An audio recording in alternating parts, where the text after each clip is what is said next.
Bapa kami yang di surga, terima kasih atas hari ini, atas semua kebaikan Tuhan telah menurunkan hujan, telah memberikan panas. Dan setiap doa kami, ada waktunya Tuhan menjawab, ada yang secara pribadi, dan Tuhan langsung menjawab, ada yang nanti Tuhan menjawab, tetapi semua doa kami pasti terjawab.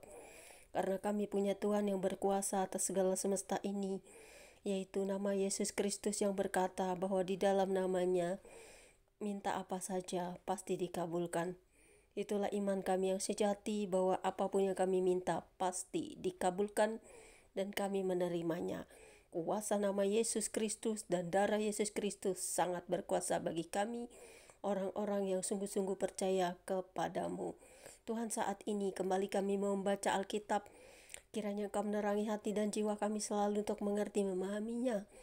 Bukan hanya kepada bangsa Israel saja dari zaman perjanjian lama, zaman sejarah, prasejarah, tetapi kami juga akan tetap mau mendengarkan firman-Mu untuk kami dapat mengerti, memahami, serta menjadi pelajaran bagi kami, agar kami dapat hidup kudus di tempat di mana kami berada, menjauhkan semua dosa-dosa, belajar untuk menjadi anak-anak terang, dan juga menyatakan kemuliaan Tuhan bagi orang-orang yang belum mengenal Engkau.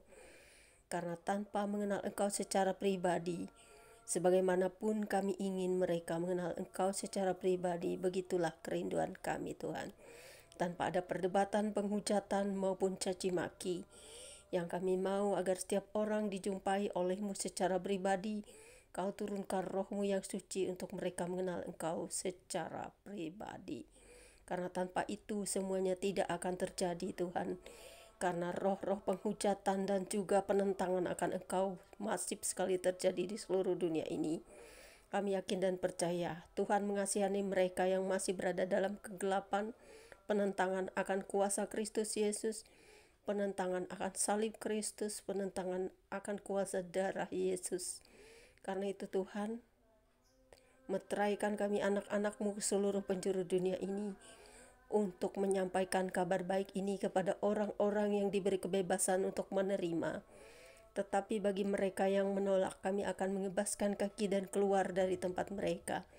Karena tidaklah layak kami memberitakan Injil kepada orang-orang yang menolak dan juga menentang, bahkan menghujat Engkau. Karena itu kami akan seperti Rasul Paulus atau rasul-rasul zaman dulu, bahwa kami akan tetap memberitakan Injil kepada orang yang diberi kebebasan untuk memilih, yaitu mereka yang ingin mencari kebenaran tentang Engkau, mencari Injil yang sejati, yaitu Yesus Kristus sendiri yang telah turun ke dalam dunia ini. Dan kami yakin dan percaya bahwa Tuhan Yesus tidak akan memandang rendah orang-orang ini, maupun kami yang memberitakan Injil diberikan kuasa. Setiap anak Tuhan pasti diberi kuasa untuk memiliki hati yang rendah, hati yang mengasihi, hati yang tetap berdoa untuk keselamatan jiwa mereka. Terima kasih Bapa, terpujilah Engkau di dalam Yesus Kristus Tuhan dan Juru Selamat kami. Amin.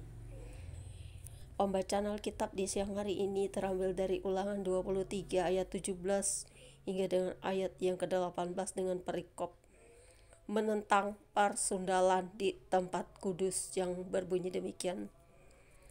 Di antara anak-anak perempuan Israel janganlah ada pelacur bakti, dan di antara anak-anak lelaki Israel janganlah ada semburit bakti.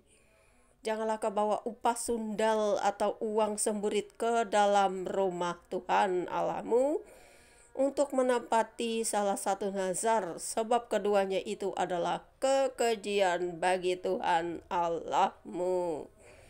Nah, ini kena semua pada kita umat manusia, saudara-saudaraku yang kukasihi. Saya bukan pengkhotbah, tetapi saya banyak mendapatkan dan melihat sendiri bahwa di gereja, di tempat kudus, ataupun di semua tempat ibadah, banyak perzinahan, persundalan, dan bahkan banyak sekali orang yang tidak menghormati tempat kudus, yaitu katanya tempat suci atau gereja ataupun bait tubuh kita ini adalah Tuhan ada di dalamnya.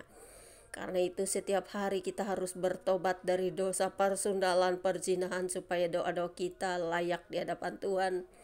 Kita semua harus ditahirkan dan bertobat setiap hari.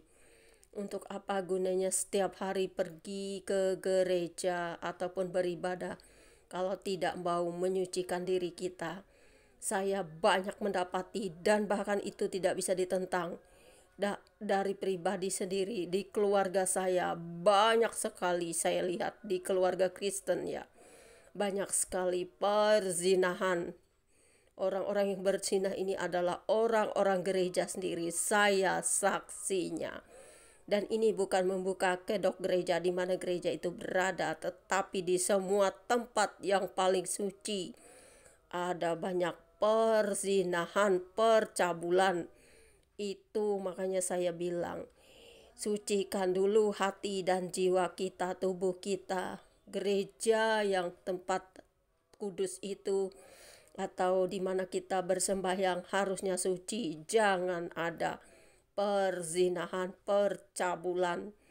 Karena anak-anak Tuhan walaupun rajin gereja tetapi di belakang keluar dari gereja bersundal, berzinah, bercabul.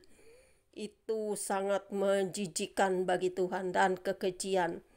Dan saya dibenci orang gereja karena berkata ini, karena memang itu fakta. Saya pernah mendapatkan pendeta besar ataupun gereja-gereja besar yang berzinah. Jadi bukan hanya umat Islam atau orang ustadz-ustadz ya yang suka berzinah itu. Makanya jangan jadi orang sok khotbah tetapi kelakuan tidak sesuai. Harusnya kalau kita menjadi seorang yang suci, pendeta ataupun jangan sampai jatuh ke dalam dosa, berdoa setiap saat. Makanya Tuhan bilang, janganlah menjadi pelaku kejahatan, karena orang-orang yang mengenal Tuhan tetapi tetap hidup di dalam dosa, yaitu orang-orang yang masih matanya sundal berzinah, penuh dengan perzinahan. Itu adalah kekejian bagi Tuhan. Tuhan tidak menyukai hal-hal itu. Bertobatlah, karena Anda sendiri akan mendapatkan hukuman yang Anda bisa rasakan sendiri sewaktu Anda hidup di dunia. Semoga firman ini memberkati kita semua. God bless you all. Bertobatlah, hindari dosa-dosa menjadi penzina, pelacur, pemburit, ataupun menjadi LGBT, apapun itu namanya. Jangan mau menjadi orang-orang yang menentang Tuhan dan menyucikan diri sendiri itu lebih berharga. God bless you all. Demikianlah pembacaan Alkitab kita. Terpujilah Engkau Bapa, apa yang kami dengar dan baca.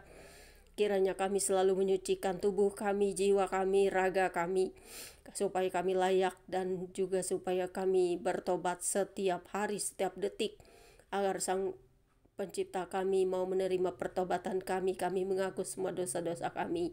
Memang kami tidak bisa sempurna seperti Engkau, tetapi kami ingin menjadi kudus setiap hari. Dan gereja-gereja Tuhan yang telah berzina, bersundal, menjadi pemburit, menjadi LGBT atau apapun namanya, sadarkan mereka semua di seluruh dunia ini Tuhan, siapapun mereka. Panggil mereka kembali untuk bertobat. Karena seperti yang saya dapatkan, banyak sekali mereka semua jatuh ke dalam jurang yang paling dalam. Mereka tidak sadarkan dosa mereka. Walaupun mereka sadar juga mereka tetap melakukannya. Kasihan mereka Tuhan. Amin. Demikianlah pembacaan Alkitab kita, supaya kita semua bertobat. Jangan menentang Tuhan. Sucikanlah tubuh Anda sendiri. God bless you all.